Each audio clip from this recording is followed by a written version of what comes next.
नमस्कार। गायत्री ज्योतिष केंद्र में आप सभी लोगों का स्वागत है। आप लोगों के लिए हमेशा ही ज्योतिष शास्त्र से जुड़ी महत्वपूर्ण जानकारी के एपिसोड हम समय समय पर प्रसारित करते रहते हैं। ज्योतिष शास्त्र की हर विधा से संबंधित जानकारी हम आप लोगों के लिए लेकर आते हैं। जन्म कुंडली विश्लेषण से संबंधित जानकारी हो या नवग्रह जनित उपाय हो, मूलभूत समस्याओं से जुड़े हुए उपाय हो या इसके अलावा वास्तुशास्त्र, अंग स्वप्न शास्त्र या अन्य ज्योतिष संबंधी जानकारी हो, समय समय पर हम आप लोगों के बीच प्रसारित करते रहते हैं। जानकारी ऐसी कि जिस पर यदि गंभीरतापूर्वक आप अमल करते हैं, प्रयोग में लाते हैं, तो उसका प्रतिफल आप अवश्य ही देखते हैं। इस बात की पुष्टि पूर्व में हमारे द्वारा प्रसारित किए गए एपिसोड के कमेंट बॉक्स में जाकर आप लोग कर सकते हैं, देख सकते हैं। लोगों ने अपनी अभिव्यक्ति वहां पर को प्रकट की हुई है, उन्होंने उपाय को आजमाया है और उसका फल प्राप्त वहां पर किया हुआ है। आज हम आप लोगों को रत्न शास्त्र से संबंधित एक अत्यंत महत्वपूर्ण जानकारी देंगे। एक ऐसी जानकारी जिस जानकारी से आज तक संभवतः आप लोग बहुत से लोग अपरिचित रहे होंगे। हम देखिए नवग्रहों की समस्या हेतु या किसी विशेष समस्या हेतु भी ज्योतिषी लोग बताते हैं, रत्न धारण करने के लिए बताते हैं कि आप भाई ये समस्या है या इस ग्रह की समस्या है तो आप ये रत्न धारण कर लीजिए, इससे समस्या दूर हो जाएगी या आपको यह फल प्राप्त होएगा। बिल्कुल ठीक है, रत्न धारण करना चाहिए, रत्न धारण करने से लाभ भी मिलता है।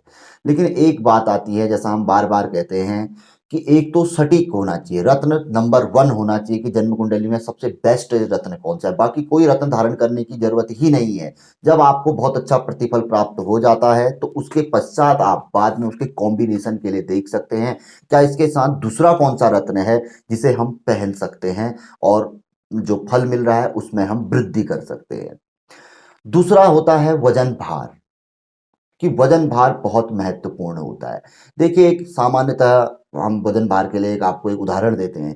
किसी व्यक्ति को 8 रोटी की भूख है और उसको यदि 4 रोटी दी जाए, तो धीरे-धीरे उसके शरीर में सेहत में गिरावट तो आएगी। जब तक उसको यदि भरपूर भोजन मिलेगा तो उसको नींद भी अच्छी आएगी, हर चीज़ उसका सब कुछ फिट रहेगा। तो वही चीज़ यह आती है कि भई हमने रत्न तो धारण कर लिया, लेकिन उसका वज़न भी हमारे अनुकूल होना चाहिए। अब ये जो वज़न होता है, रत्न का वज़न अक्सर हम लोग जो निकालते हैं, वो वज़न को देखते हुए निकालते हैं कि भई स्वयं के वज़न के साथ आकलन कर लेते हैं। स्वयं का वज़न ऊपर-नीचे हो सकता है, कभी ऊपर होगा, कभी नीचे होगा, तो ये पैमाना बिल्कुल फिट नहीं बैठता है। तो रत्न निरर्थक हो जाता है। किस कारण से होता है? 1-2 कारण और हैं, वो भी अभी हम आपको बताएँगे। तो पहला पैमाना, दूसरा होता है उम्र के अनुसार कि भई आज की उम्र कितनी हो रही है, उस अनुसार भी बहुत से ज्योतिषी लोग या हम लोग राय दे देते हैं कि भई इतना पहन लीजिए या ये देख लेते हैं कि कहाँ पर ग्रह बैठा है, सम-विषम कहीं पर ऐसा भी फ़ॉर्मूला देखा जाता है रत्न धारण के लिए जो राय दी जाती है, तो करेक्ट राय लगभग-लगभग कहीं पर को नहीं रहती है। तो वज़न का सही आकलन नहीं हो पाता है, इस वजह से भी बहुत से रत्न फलदायी नहीं होते। एक तो सही रत्न न का नहीं चुन पाना, दूसरा वज़न का सही नहीं चुन पाना। तीसरा रहता है कि यदि सही उसकी भी अब पहनने का भी समय या देखो हम होरा देखते हैं, सबकी होरा आती है। तो हमें कहाँ पर को रत्न धारण करना चाहिए, किस समय पे रत्न धारण करना चाहिए, यह भी बताया गया है। जैसे कि शुक्र का रत्न है, शनि का रत्न है, राहु का रत्न है, केतु का रत्न है। इन्हें रात्रि को धारण करना ही उपयुक्त बताया गया है। परिस्थितिवश कहीं-कहीं पर को बुध का रत्न भी रात्रि को धारण किया जाता है। अन्य रत्न दिन में, सुबह, प्रातः काल सबका एक नियत समय है। मुहूर्त है, तो मुहूर्त निकल आते हैं। तो तीसरी महत्वपूर्ण बात, रत्न यदि हमारा सही है, वजन भार हमारा सही है और मुहूर्त भी ठीक है, तो रत्न अवश्य ही हमें फल देगा। और ये तीनों चीज़ें नहीं हैं, रत्न भी कोई करेक्ट नहीं है, वजन भार का भी ऊपर-नीचे है, कोई पता नहीं है और हमने वैसे ही पहन लिया भई जैसे बुध का रत्न है, पहन लिया बुधवार को किसी भी समय पे, भई पंडित जी ने बताया कि भई फलाने समय पे पहन लो। तो वो रत्न बहुत कम, ना के बराबर, ये मान लीजिए कि 100 में से 2 या 3% ही फलदायी रहते हैं। वो भी व्यक्ति का कोई भाग्य बहुत अच्छा होगा, ग्रह बहुत ही अच्छी स्थिति में होगा, थोड़े की देर होगी। दे थोड़ा-सा टच करने की जो देर कहते हैं हम, वो देर होगी तो वहाँ पर को वह फल दे सकते हैं। अन्यथा अब सबसे पहली बात आती है कि रत्न, सही रत्न। यदि हमने किसी अच्छे ज्योतिषी से सही रत्न ले लिया है, सही रत्न की राय ले ली कि भई फलाना रत्न है। अब बात आएगी वजन पे। वजन के लिए देखो पैमाना जो बताया गया है, कई पैमाने हैं, लेकिन जो सबसे बड़ा पैमाना बताया गया है, जो हम देखते हैं, पढ़ने में जो निकल के आता है कि 12 रत्ती भार या 12 कैरेट जो भी प्रचलन में है, उससे ऊपर का ही रत्न धारण करना चाहिए, वो ही आपको फल दे सकता है। भले ही वो शुभ स्थिति में होगा तो शुभ फल ही देगा, अशुभ स्थिति में अगर पहन रहे हैं तो अशुभ फल मिलेगा ही मिलेगा। क्योंकि 12 भाव होते हैं, इनसे ऊपर को निकलना चाहिए।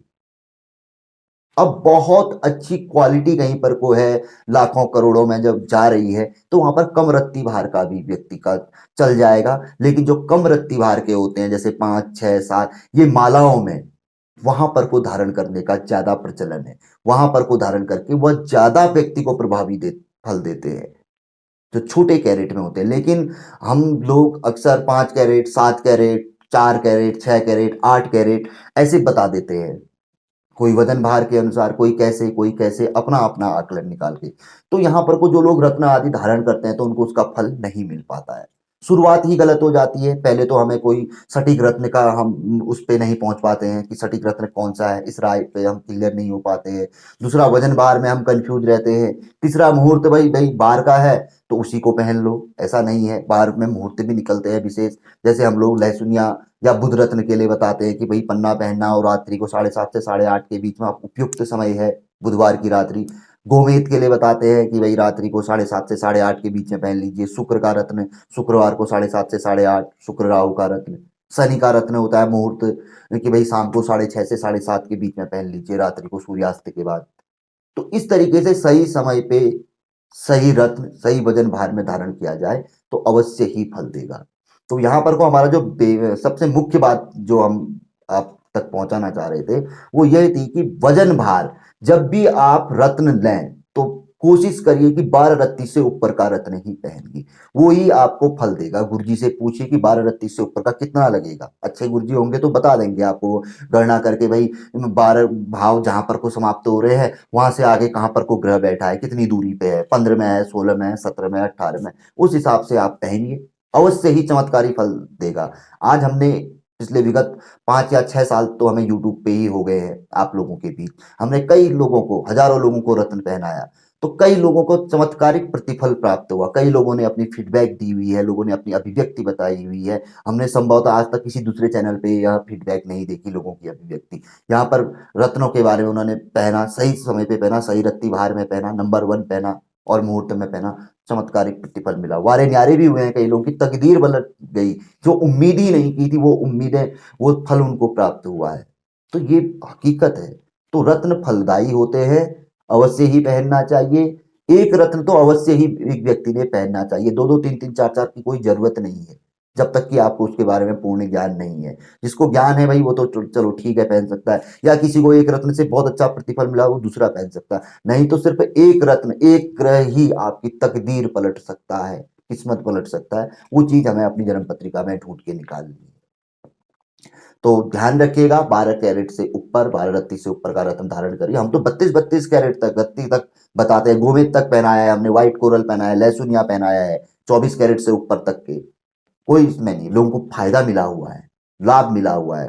हाँ, जहाँ छोटे छोटे आते हैं तो इनकी आप माला बना सकते हैं। यदि आपके पास अच्छा पैसा है, अच्छी वो है, तो ये माला के रूप में भी गले में धारण कर सकते हैं। बनती है मालाएं, लोग धारण करते हैं। तो वहां पर को ये रत्न से भी ज्यादा चमत्कारी फलदायी देंगे, क्योंकि वहां पर तो 108 की दाना होगी या 54 की भी होगी। तो वहां पर को शक्ति ज्यादा हो जाएगी, लेकिन वो कीमती भी बहुत ज्यादा हो जाएगी।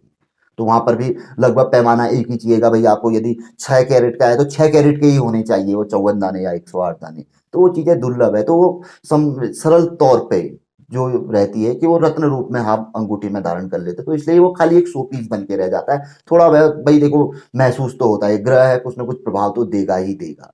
देखो हम धूप में जाएंगे, तेज धूप रहेगी तो महसूस तो होगा ही होगा, ठंडी में जाएंगे महसूस तो होगा, कुछ ना कुछ महसूस तो अवश्य ही रहता है। वो अलग चीज है, भले ही पूर्ण फल में हमें कमी मिलती ही मिलती है।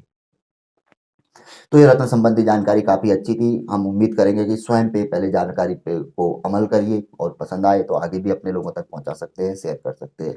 नए लोगों से आग्रह रहता है गायत्री ज्योतिष केंद्र के साथ जुड़े, चैनल को सब्सक्राइब करें। बहुत अच्छी जानकारी है गायत्री ज्योतिष केंद्र की।